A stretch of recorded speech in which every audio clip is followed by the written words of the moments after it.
झंडू balm. इस company को सन 1910 में झंडू भट्ट जी ने शुरू किया था, जिसे सन 2008 में इमामी कंपनी ने खरीद लिया था। लेकिन इसकी असली किस्मत पलटी सन 2010 में जब सलमान खान की मूवी दबंग रिलीज हुई।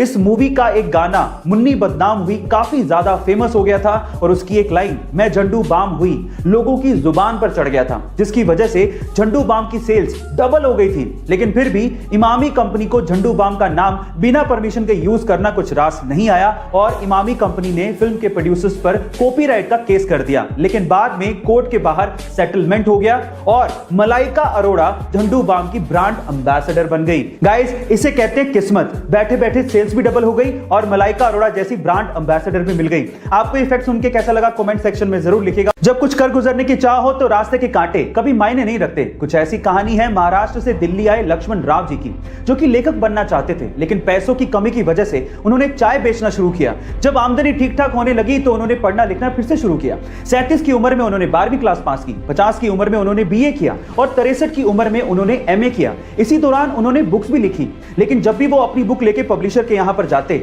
उन्हें बाहर का रास्ता दिखा दिया जाता। लेकिन उन्होंने हिम्मत नहीं हारी, बुक को छापने के रास्ते खुद से निकाले और आज वो 25 से ज्यादा किताबें लिख चुके हैं और उनकी किताबें फ्लिपकार्ट, अमेज़न जैसी साइट्स पर बिकती हैं। लंदन और अमेरिका के बहुत से बड़े अखबारों में, इवन बीबीसी तक में उनके आर्टिकल छपे हैं। आज लक्ष्मण जी को लोग चाय वाला कह के नहीं बल्कि लेखक जी कह के बुलाते हैं। आपको इनकी कहानी सुन के कैसा लगा कमेंट सेक्शन में जरूर लिखिएगा। बहुत से ऐसे आम लोग हैं जो कि अपने खुद के घर का सपना पूरा करना चाहते हैं, लेकिन एक तो प्रॉपर्टी के दाम और ऊपर से उस घर को बनाने का खर्चा, ये पैसा इतना ज्यादा होता है कि उसका सपना सपना ही रह जाता है। लेकिन पर अब शायद अंडर प्रिविलेज लोगों के अपने घर का सपना पूरा हो सकता है, क्योंकि तेलंगाना की 23 साल की सिविल इंजीनियर पेराला मनासा ने इसका एक सॉल्यूशन निकाला है। उन्होंने सीवरेज पाइप्स को यूज करते हुए अफोर्डेबल और ब्यूटीफुल घर बनाए हैं, जिसकी कीमत मात्र 3.5 लाख रुपए से 5.5 लाख रुपए के बीच में है, जिसे मात्र 15 दिनों में तैयार किया जा सकता है। सबसे मजे की बात यह है कि आप अपने घर को कहीं भी मूव कर सकते हैं। गाइस, आपको पेराला मनासा की मेहनत और उनकी ये सोच कैसे लगी कमेंट सेक्शन में जरूर लिखिएगा। जब 1947 में हमारा देश आजाद हुआ था तब $1 1 रुपए के बराबर था।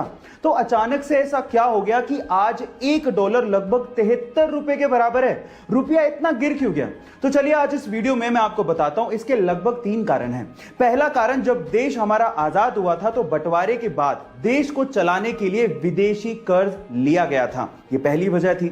दूसरी वजह यह थी कि चीन और पाकिस्तान के साथ जब युद्ध हुआ तो हमें अपना सैन्य बजट बढ़ाना पड़ गया था और जिसकी वजह से हमें कर्ज लेना पड़ गया था, ये दूसरी वजह थी। और तीसरी वजह यह थी कि इंडिया एक्सपोर्ट से ज्यादा इंपोर्ट करता था, मतलब निर्यात से ज्यादा आयात करता था। तो इन तीनों वजह से हमारा विदेशी कर्ज बढ़ता चला गया और रुपए की कीमत घटती चली गई। गाइस, आपको ये नॉलेज कैसी लगी चैट सेक्शन में जरूर लिखिएगा। और 1 फरवरी 2021 को, यानी कि अभी कुछ ही दिन पहले, हमारे पड़ोसी देश म्यांमार में एक अजीब सी घटना हुई।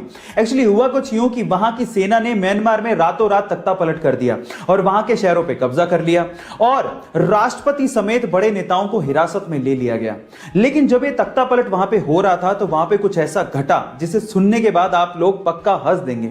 एक्चुअली हुआ कुछ यूं कि म्यांमार की सेना जब म्यांमार के संसद पे कब्जा करने के लिए जा रही थी तो संसद के सामने एक महिला, जो कि एक एरोबिक इंस्ट्रक्टर थी, डांस कर रही थी। अब सेना अंदर कब्जा कर रही है, लेकिन फिर भी उस महिला ने अपना एरोबिक डांस बंद ही नहीं किया। ओह माय गॉड, तल्लीनता हो काम में तो कुछ ऐसी हो, दुनिया इधर की उधर हो जाए, लेकिन उस बंदी ने अपना काम बंद नहीं किया।